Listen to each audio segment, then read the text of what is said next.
If it's any consolation, it's a good thing that he died the way that he did.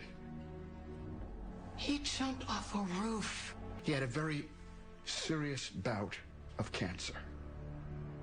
He wouldn't have lived much longer. What? Yes, ma'am. Oh.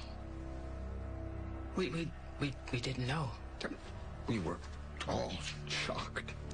Okay, Oval fans, originally I recorded a video this morning about the whole cancer thing and what that can mean for Jason as a character, but after discussing things with a few other fans, I had to scrap that video and start over because maybe Jason doesn't have cancer after all. Now, my original thought was, holy crap, while he was in the hospital, they discovered the cancer, and then, you know, Sam had him scooped up and removed.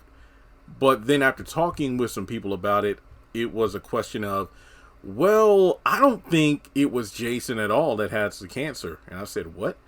Well, think of it this way. Sam probably put another person into, you know, Jason's hospital bed and whatnot.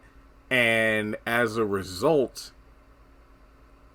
that person's autopsy came back not Jason. So it seems that if this is the case, the only way this could feasibly work is that during the transporting of Jason's body from his hospital room to the location in the hospital where the autopsy takes place, that's when the switch had to have been made.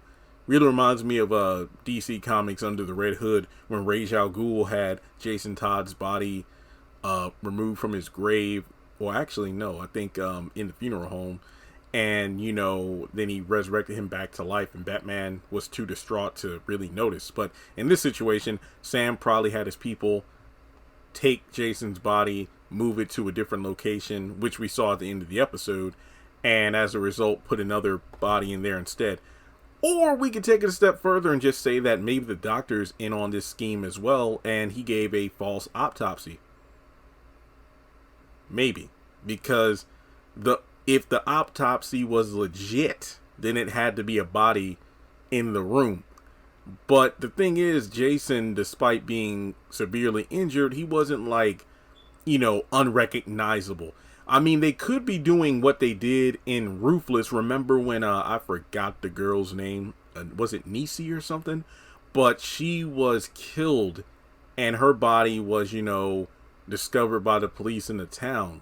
And they needed to have her identified. Barry said that was Ruth because the Barry tattoo was above like her right breast or something.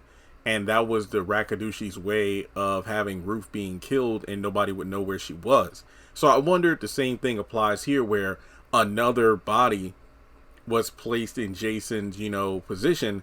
That way Jason could be removed from the hospital and everybody thinks he's dead.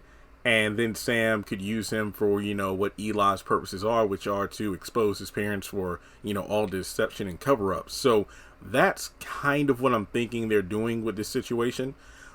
On the flip side, oh, before I do that, yeah, this is another way of Victoria being like, oh, well, it doesn't really matter that I killed him because he was going to die anyway. But then on the flip side, my video was talking about how, dang, you know, cancer is a crazy thing. But, you know, it doesn't make me sympathetic for the character because he's a serial killer. There's that aspect of Jason's character.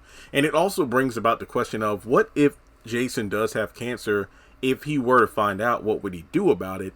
And I wouldn't even want to think about that because if, you know, I'm thinking like if this dude knew he was on borrowed time, he would probably just go on a huge killing spree, doing anything and everything, because if he's going down, he's taking everybody else with him. But that's only if he does have cancer. So what do you think about that? I mean, the doctor did say, you know, it was a severe, you know, case of cancer, but it's like, if it was as severe as the doctor was saying, you know, you would have thought that Jason would have been showing signs of said cancer, not just mental instability. But the same thing could be applied to Ian on Zatima, where people are like, does he have cancer or does he not? So let me know your thoughts in the comment section below. Do you think that Sam had another body in place of Jason for this autopsy? Do you think the doctor is in on the whole thing and he just lied to Victoria? do you think that, well, Jason is actually alive?